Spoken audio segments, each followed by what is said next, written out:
Hi guys! So welcome to my channel. So another travel vlog na naman tayo for today's video. Alam nyo na kung saan ako. Nasa airport ako. Kasi for today's video, pupunta kami sa isa sa mga favorite ko na tourist destination dito sa Philippines. Yung beach na may pinakamaputing sand. Alam nyo na kung ano yon. Kung ang sagot ninyo ay Boracay, tamang-tama kayo kasi for today's video, pupunta kami sa Boracay Beach, o di ba? Outfit check muna tayo, guys. Yung outfit ko na para bang anak ng hasyendero, charot lang, eme-eme. So hinihintay lang namin na makapasok kami sa airplane and see sa Boracay.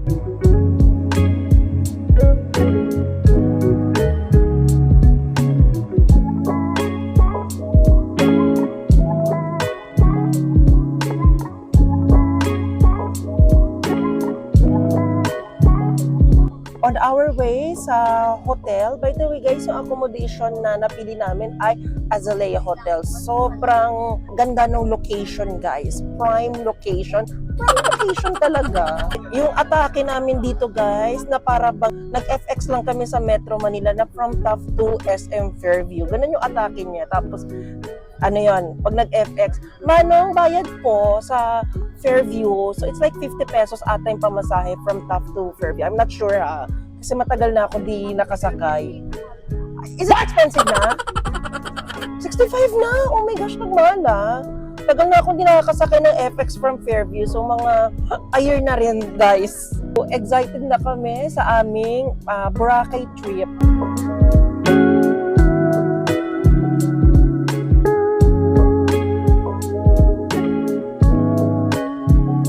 First meal sa Boracay, of course, ang walang kamatayang andoks. Sabi daw nila, pag nagipit na daw yung mga tao dito sa Boracay, ito yung takbuhan nila. Pero hindi naman kami gipit guys ha. Ang yabang, kala mo naman talaga sa daming anda. Charot lang. Namiss lang namin yung andoks guys kasi sobrang tagal na namin hindi nakapag-andoks. So, siguro mga 1 year or 2 years na din. At dahil nandito kami sa Boracay at ayaw namin ng masyado pang bongga na kainan. So, ay ito. Dito muna kami sa Andox. Dito kami sa The D-Mall. Ayan. Yung parang mall nila. And by the way, guys, lilibutin ko rin siya yung D-Mall. Mag-shopping ako. Mag-shopping? Kala mo na talaga, ang daming pera. Malay mo, who knows? Diba? Marami kasi dito maganap sa D-Mall. So, kain ako, guys. Gutom na ako. Okay, so mag-grocery muna kami dito. Malapit lang sa Azalea, mga 2 minutes walk dito sa SM Save More Food Alley. Ang gusto ko dito ngayon sa Boracay, napaka-convenient guys. May grocery, may mga restaurant, parang ano na siya, mini city ganon. Wala lang building na matataas. Mamimili kami specifically for breakfast kasi tip ko lang sa inyo, kung yung tinutuluyan ninyo, meron namang lutuan, it's better na bumili na lang kayo or magluto kayo. Specifically for breakfast kasi mas makakasave kayo ng pera.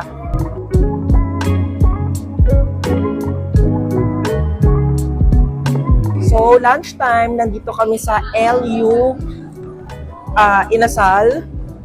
Hindi ko alam kung bakit sila nagtayo dito ng LU Inasal na dapat sa La Union. Baka yung may-ari taga La Union. So, tikman natin yung kanilang food. So, yung in-order na namin ay barkada meal. Tama ba? Barkada set ba to? Basta ganun yung kanilang pakulo. So, tikman natin yung Gusto ko matikman yung kanilang inasal. So, pecho. Pecho, yes. Kasi mahilig ako sa breast. Sabi? Kasi gusto ko magka-bubelya. Paano ko sa Thailand? Charot lang, mama. Charot lang, marami magagalit. Wait lang, tikman natin, guys. In fairness sa manok, hindi siya dry. Sa flavor profile naman nung inasal, masasabi ko, tama lang siya for me. Kung gusto niyo ng medyo bland na lalasa ng inasal, this one is good for you. Pero kung gusto niyo na mas flavorful yung profile, may pang nag-o-offer na inasal dito. Pero overall, I like their chicken inasal. Hindi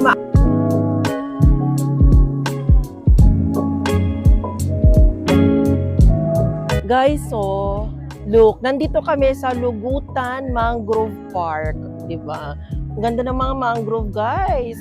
And talagang inaalagaan nila yung mga mangrove dito. Kung nag-aaral kayo, sana nag-aaral talaga kayo, ang mangrove kasi, bakit nga ba may mangrove?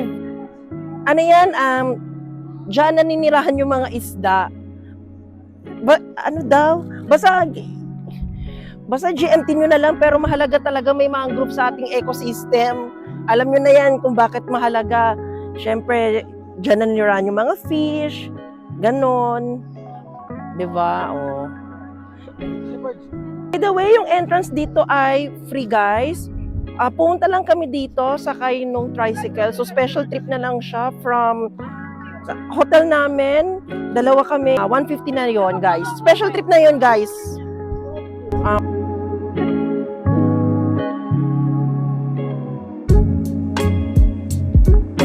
So, after namin pumunta sa Lugutan Mangrove Park, malapit lang dito, mga 300 meters, mga 3 minutes walk, punta naman kami dito sa Ati Village. Yung Ati Village, ito po ay ipinatayo na community para po sa ating mga kababayang Ati. Sa history po ng ating bansa, ang tribe na naninirahan dito sa Boracay ay may tinatawag na Ati. Since ito ay part ng Aklan. So to make the story short, tahimik naman silang naninirahan dito, maganda yung pamumuhay nila, not until na nagkaroon ng development and modernization sa Boracay. Dahil na-discover yung Boracay, minodernize nila, yun, nagkaroon ng mga nag-development. So, ang nangyari sa mga kababayan nating Ati, karamihan ho sa kanila ay na-displace. Ibig sabihin, sila po ay pinaalis o lumipat kung saan man lupa-lup na lugar. No, unfortunate po yung nangyari sa kanila. Nakakalungkot mo po yung nangyari sa kanila na dapat hindi naman ho dapat mangyari. Na para bang dapat sa pag-unlad ng Boracay, dapat kasama sila. Which is unfortunately, ang nangyayari, hindi sila sinasama. Gayunpaman, tulad nitong Ati Village, gumagawa sila ng effort para sila po ay tulungan and tulungan na rin ma-preserve yung culture ng Ati dito sa Boracay. So, papasok ako sa loob ng Ati Village. So, samahan niyo ako, guys. Wow! Wow! Ito po yung mapa ng Boracay. Boracay. Ang mapa po ng Boracay ay may 3 barangay. Yapak, Balabag at Manok-Manok. Dito po tayo ngayon sa aming sad. Okay. At ito naman ang kwento ng Boracay. Itong babae na ito nasa larawan ay si Del sa Hosto. At ito po ang kwento ng Boracay ayon sa aming mga ninuno. Ang Boracay ay dalawang pangalan. Yung Bura na sir ay galing po yan sa Babol or Bura. Bakit po siya galing sa Bulapo? Ganito po yan. May kwento po yan sir na sa aming ulang na aming noon na dito sa Islam mismo ng Boracay na sa tabi sila ng dagat, nag-ano ng niyog. Ang tawag yan? Kupra. Nag-ano ng niyog. Nagpipiga o nagkakayod? Hindi ko lang alam kung ano doon. Basta Yung bunga po ba yon? Niyog. Yung bunga po? Yung ano? Yung ginagamit sa gata? Oo. Okay. Baka kinakayod. Siguro. Tapos may 2 turista na naglalakad din sa tabi ng dagat. At tinanong sila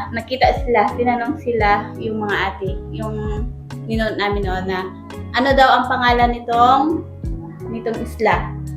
Sila po ay hindi nila rin alam kasi wala pong basihan at hindi pa po ito na-discover noon.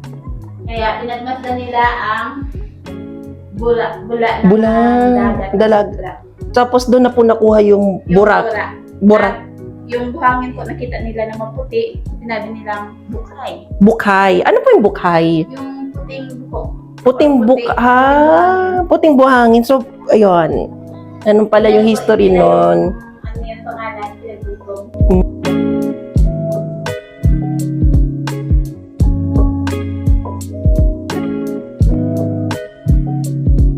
Wow! Okay, so mamimili kami ng pasalubong. Isa daw sa mga sikat na bilihan ng pasalubong dito yung Bread and Butter Bakery. Kung hindi ako nagkakamali, may 3 branch ng Bread and Butter Bakery dito sa Boracay. So, punta kami dito sa malapit sa branch. Actually, cafe din siya. May mga cakes doon bukod sa mga tinapay. So, samahan niyo ako, mamimili ako ng mga pasalubong.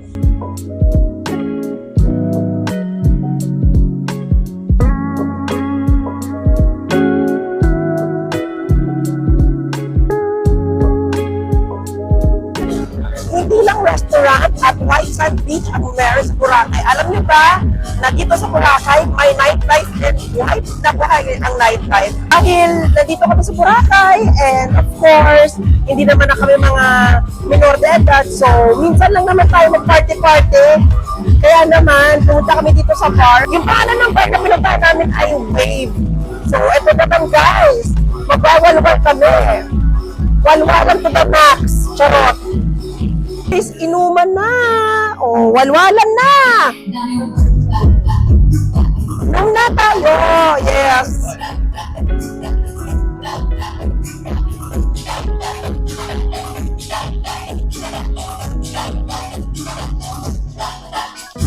O, diba? Na para bang ginawang pang choose ang tower. O, diba? Party-party, of course! Itong Narayuma. Charot. Kaya upo na lang. Yes.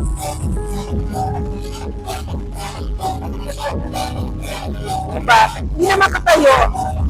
Na parang pang may gout. Charot. O diba? TikTok. TikTok ay yes. Ah! Dami yung girl. Ganito. Yung girl. Okay, so from Walwalan, ngayon naman, magne-nature trip kami Kineso. So from our hotel, papunta kami ngayon sa Bulabog Beach kasi doon daw yung meeting. Basta sa Station 1 daw yung meeting place ng island hopping. Yan, all right. So ayan, mukha namang akong hindi nakainom. Kasi sapat naman yung tulog ko, di ba? Ganun lang, ganda-gandahan.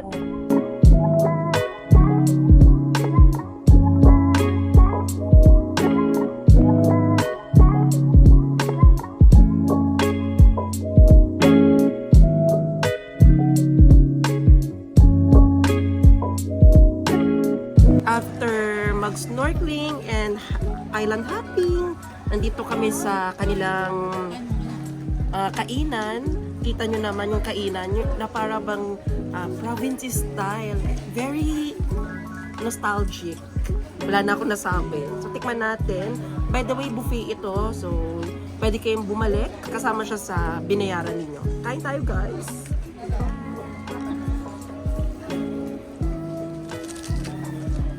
In fairness, napakasarap ng food.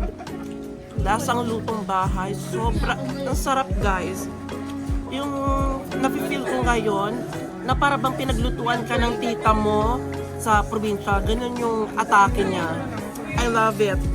First time kong ita-try itong kawan na to. So, lulutuin ako, guys. Tikman natin. Pag pinakuluan ako, kung lalong sasarap ako. Tignan natin. Ay, ayan.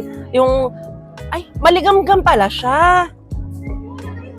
Maligam-gam siya. Refreshing siya. Tapos may mga pa ganito, may mga pabulaklak na para bang nilagang baboy ang atake mo dito, di ba? Kulang na lang sibuyas, bawang, luya, kamatis, di ba? Nilaga na siya. Ay, oh my God! Wait lang.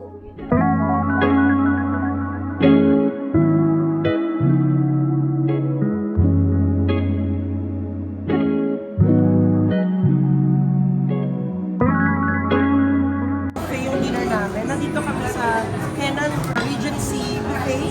Malapit lang dito sa hotel na pinag-istayan namin. For only 1,000 pesos something yung kanilang buffet, and then hindi sila only drinks. Pero pag gusto nyo ng only drinks, mag-add nyo yung 250 pesos. So, kain tayo guys. Nagugutom na ako.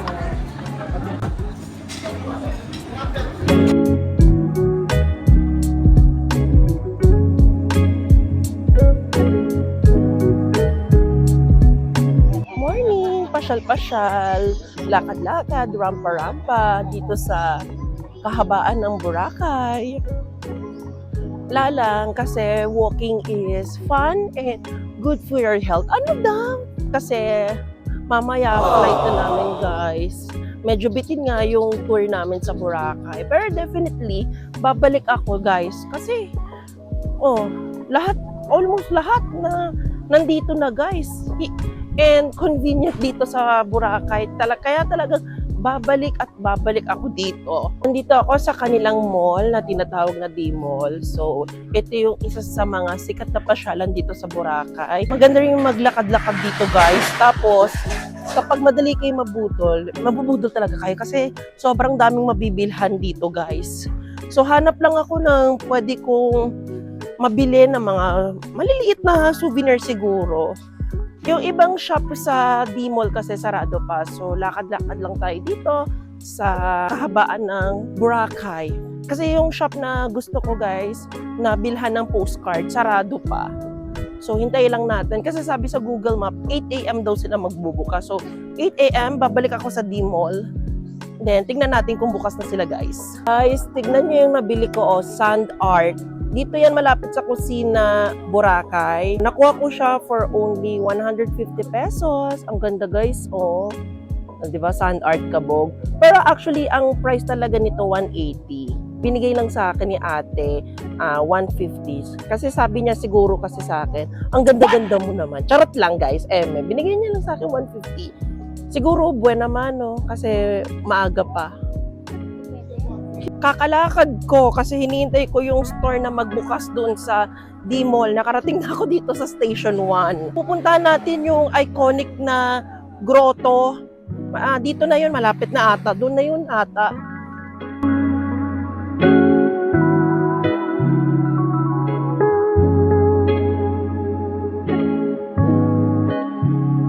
So, ayan, finally, after 48 years, bukas na rin yung shop na hinihintay ko magbukas, ang Lampirong.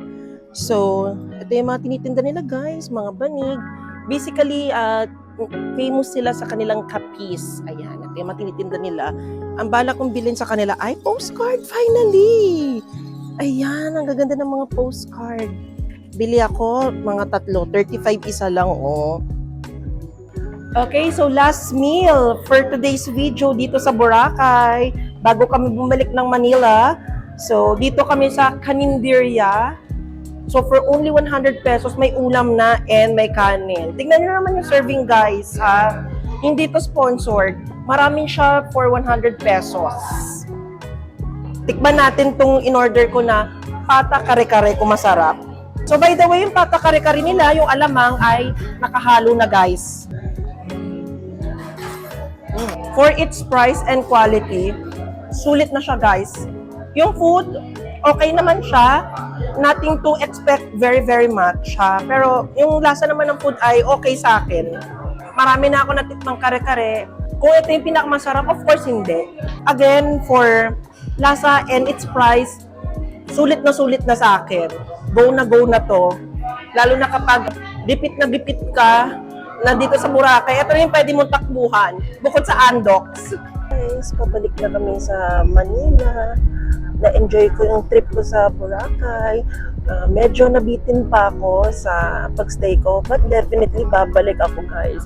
Pero bago po end yung video, tingnan nyo naman, may pausok sila na para bang pupunta ka na ng Devas o langit. Charot lang. So, yun lang guys. Alam nyo na gagawin nyo. Just subscribe, like, and hit the notification bell para lagi kayong updated, and also follow my social media accounts. So, yun lang guys. Bye! Love you all and see you sa ating next video.